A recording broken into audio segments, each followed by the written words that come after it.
Hey, this is Mike Doughty, and you're on BackstageAxxess.com, where the real show begins. Well, your man won't dance, but I will.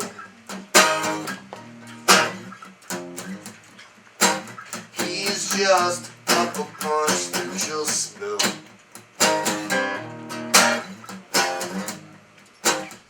Hi, this is Tom Jennings from Backstage Access. We're here at Talking Leaves Bookstore in Buffalo, New York, with Mike Doughty, who is the author of this new memoir, The Book of Drugs.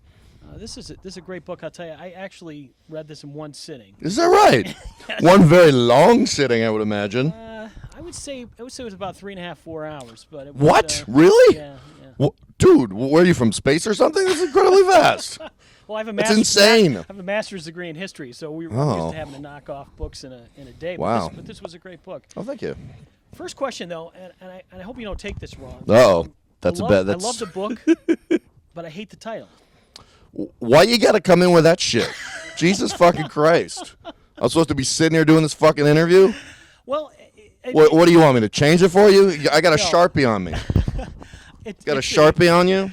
It's a. Anybody got a Sharpie? Throw it over here. Well, if you could just talk about maybe. Oh, no. I want to fix this up for you. What do you prefer? Come on, just come up with it. I wish. Why don't we call it the? What's your name again? Tom. Let's call it the Book of Tom. Okay. Well, How's very that for good. you? The Book of Tom. So now we're gonna have to start over. It's now the Book of Tom, which No, we don't. We're not starting over. Okay, very good. So could you tell me about the title, how you arrived at it? Well, I mean, your name is Tom, and I wanted it to be a book that you would enjoy, so I called it the Book of Tom. Okay, very good. One of the first questions I want to ask about sort of the contents of the book. Now, you said in some other interviews that there's really no underlying message that you want to get out there. This isn't an anti-drug book or anything like that. But I don't know. I kind of walked away with a very positive outlook on how things turned out. Do you think that's a fair assessment? In terms of how my life turned out, yeah, absolutely. And your relationship with soul coughing. One of the things that stuck out is you get near the end of the book and you say, look, if you're a soul coughing fan and you're going to read this book and you might be upset because here's this band you absolutely love, and I'm telling you, it wasn't that great of a time. Yeah, it was a pretty abusive family, actually. Very dark, emotionally violent relationship that went on for way too long, and that I was just enmeshed in and I couldn't get out of. And I mean, ultimately, I don't think you put in there specifically the things that we're supposed to think. You just say, here it is, and then kind of you think about it. But the thing I looked at, I says, well, I mean, ultimately, was it the relationship with the band members that drove you to this serious drug use? No. I mean, I probably would have been a drug addict anyway. I came from a pretty messed up household as a kid. A lot of trauma and alcoholism in my family history, and I would have ended up here anyway, I think. And do you think maybe that trauma and sort of the upbringing of your father was out at West Point, if I remember correctly, a history professor and an author as well, just like yourself? Indeed. Do you think maybe that kind of led into that business deal that you struck with the band? And that, having been a person that reads a lot of rock biographies and things like that, the first thing I thought about was some of the deals that happened with Creedence Clearwater with their label and everything. But you got bullied by your bandmates into signing a really bad business. Yeah, I got bullied by my bandmates into signing 3/4 of my song rights away. Certainly there were songs that came from jamming. It wasn't. I mean, it's some of the more famous songs, but certainly not all of them, not most of them. And in terms of the song part of the song, the melody and the lyric, that was my shit. So. Yeah, it was a bad deal. And I mean, kind of back to that whole concept of, somebody who loves soul coughing reads the book and maybe is disappointed. I would think a fan of soul coughing reading this book would have a much deeper understanding of why that band will never be together again. I mean, I can't see. Oh yeah. Yeah, no, I it's kind of unbelievable that it existed in the first place. I mean, it's unbelievable that I didn't, fire those guys on day one and call up the Dust Brothers, And you think because, I mean, a lot of bands are formed kind of organically. They're buddies that grow up in the same neighborhood. They sort of have a common upbringing and a lot of things in common. The impression I got is this thing sort of happened, but these weren't people that you really had a lot in common with to begin with. No, I picked him out of I was working at a club, and they were playing in different bands, and they were all like 10 years older than me, and a lot of what went down in terms of like the weirdness of it, the abusiveness of it, I think had to do with me being like a kid and them really kind of resenting me for being a kid. Well, I mean, you'd think it's a natural resentment. I mean, I'm not saying this just to kind of stroke your ego, but I mean, you were the talent in the band. Well, thank you. You were the face of the band. I mean, there has to be kind of, I don't know, I couldn't understand why they wanted to take that all away from you when that was the thing that made the band work. You know what I mean? Well, I mean, I'm ever surprised when I hear that, you know, like when somebody says something like that, because I just, you know, I had it beaten out of me, you know. They basically didn't consider me any more important at best than those guys. I think they sort of considered me like kind of this weird thing that was sort of attached to their thing. And, you know, also, they were tremendous musicians. You know, but I don't know, man. I don't think you can really shove aside the founder and the songwriter and the singer. I mean, in all fairness, there's a lot of tremendous musicians out there that have never written a note. I mean, I think you were obviously the person that was really bringing everything together. I mean, the ideas Thank you very were much. there. Well, I mean, I just want to be fair about this. Certainly there were songs that came from jamming. But okay, so if we listen to your solo stuff, though, that's where you can really tell who does what. I mean, that's the case with so many artists. You know, once Right. they step out from behind the band and they go solo, you say, oh, now that makes sense. This is who's doing this and this is who's doing that. Meaning you had perspective on what was happening in Soul Coughing by listening to the solo. Listening to, stuff. I mean, I like the solo stuff better. Maybe it's because I'm thank a you. little bit older. I don't know, but you know, the solo stuff, it seems a little less busy. Lyrically, it's a little bit stronger, but still, when I listen to that and I compare it to Soul Coughing, it's obvious what part came from you and what part came from the band. And again, I respect you for not taking everything away from the band, but bands have leaders. I mean, that's just the reality of music, isn't it? Well, I mean, I suppose so.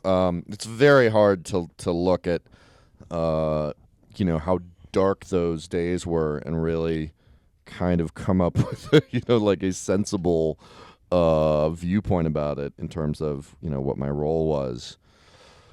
Yeah, I mean, you know, I was just in the swamp, and I was doing what I could do, but it seemed to me that a lot of the times musical decisions were made out of spite, and that you know, like basically, like if I said something, like I remember times like singing parts to the bass player, you know, like, oh, this is the bass line that I want, and he would play back something different, you know, like something that I didn't sing to him.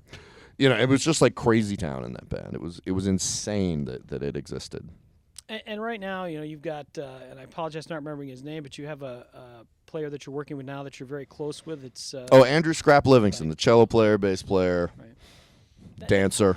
You know, it's funny. I think sometimes you read a book and you think, you know, the happy ending is boy meets girl, but in some ways it was more like guy meets best friend and the person that they really enjoy. That's the happy ending of the Book of Drugs here. Yeah, The Book of Tom, we should The say. Book of Tom, indeed. The happy ending of the Book of Tom is, you know, I mean, he's just a great collaborator, like a sweet, wonderful, kind person, and like, you know, pretty much all of my relationships today, after like a lot of 12-step meetings and therapy and friends and like all kinds of stuff, is like I have good people in my life. I'm very fortunate to have real friends.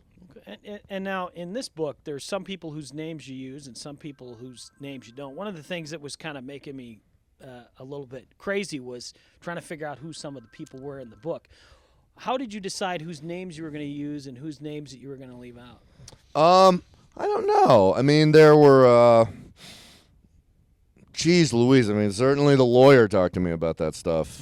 But for the most part, I just I think that some people will Google it, but I don't think most people will. I don't think most people are really interested in, who people are other than just a character in a book. And perspective is weird.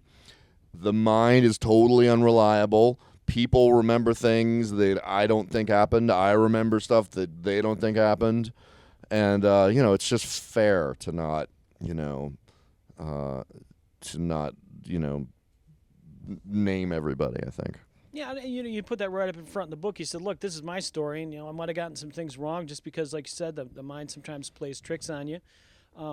But in reading this, there certainly had to be some things that were left out. And I mean, how much stuff did you say this should go in, and maybe later said I have to leave it out, or was this? I mean, did you just kind of flow through this thing and leave pretty much everything in it? I left pretty much everything in it. There was one thing that the lawyer made me take out. One thing, and I will not tell you what it is because it's so horrifying. So horrifying. He was like, "No, nope, no, that's not going in." I was like, "Fine." Everything else. Yeah, I mean, everything else I just straight up put in without questioning it. And I know you're playing in Rochester, New York tonight. We're here at the Talking Leaves bookstore in Buffalo, and there's actually a story in here about Rochester. I don't know if you remember it, about the... Gosh, which Rochester story? Rochester, New York. You were hanging out with a singer. You said it was a short Scottish singer. Yeah, that's right. Yeah. Do you know if I was, again, that was one of those ones I was trying to guess. I was thinking, well, maybe I'll just go back on the website and see who opened up for him at the German House the last time. Yeah, indeed. But, did that singer ever wind up reading the book and knowing that they're in it? Oh, gosh, I don't know. I mean, there's plenty of people in this book that I don't know if they've read it or not. So, I mean, that's the very scary wild card of having read the book is, what people think of it, how they assess my memories versus their memories. And, I just tended to err on the side of story, I didn't want to protect anybody. I didn't want to, a lot of memoirs, they sort of take a moment to say, and then I met my friend Jimmy, who was such a wonderful blah, blah, blah, and sort of like testimonials and stuff. And I just wanted a narrative. Yeah, I picked that up in Jeff Buckley because you said, hey man, I was really jealous of this guy. Oh yeah, big time. It wasn't I hung out with Jeff Buckley, which was so cool. Let me tell you all the little things that no one in the world knows. It was look, I was just jealous of this guy. Yeah, I mean, no, there's all kinds of stuff in there that the world doesn't know about it. But I was very honest about the incredible amount of envy I felt for that guy, and everybody did. I find it's interesting that people are surprised by writing explicitly about envy, because I mean it's just very human and very normal. Well, I think that's what gave more of an air of honesty to the book, which and that was another one of those things I read and I said, wow, that's pretty cool that he was able to admit that. And if I could just wrap it up and talk a little bit about your solo work. Mm-hmm. I mean, you're finally far enough removed, I think, from Soul Coughing that we don't have to sit there and call you the lead singer of that band. And in some ways, I feel weird calling you that because you're an author, you're a solo artist. Thank you. But that's something that I guess is just never going to go away. Does that bother you at all? Or it bothers me tremendously. But there's odd semantic parts of it. When it's understandable that somebody promoting a club show will want to use Soul Coughing in there, but there's a big difference between, Mike Doughty, formerly of Soul Coughing, and Mike Doughty of Soul Coughing. Of is in the present tense, and it's horrifying to look at that. And that is what's scary is, for some people, it's not even that I used to be, it's that I am, and that I always will be. They see me as whatever they were listening to, nearly 20 years ago. Well, there's probably some people who still look at Peter Gabriel as the lead singer of Genesis. Indeed, they probably do. I think we know that he's far enough removed from that to be his own solo artist. But yeah, I that's one of the things that I didn't want to use as the former lead singer, because I think there's just so much more to you. And again, that solo stuff. Just for those of you that are watching this interview, you definitely want to check it out. I was lucky enough to get this book and be able to be turned on to some of your solo work. I was very impressed. Really awesome. Well, enjoyed thank you very much for having me. Okay. Well, thank you. Right on. Gonna hang him from the sails of a sinking sloop, crowded with the goons and the dopes you do.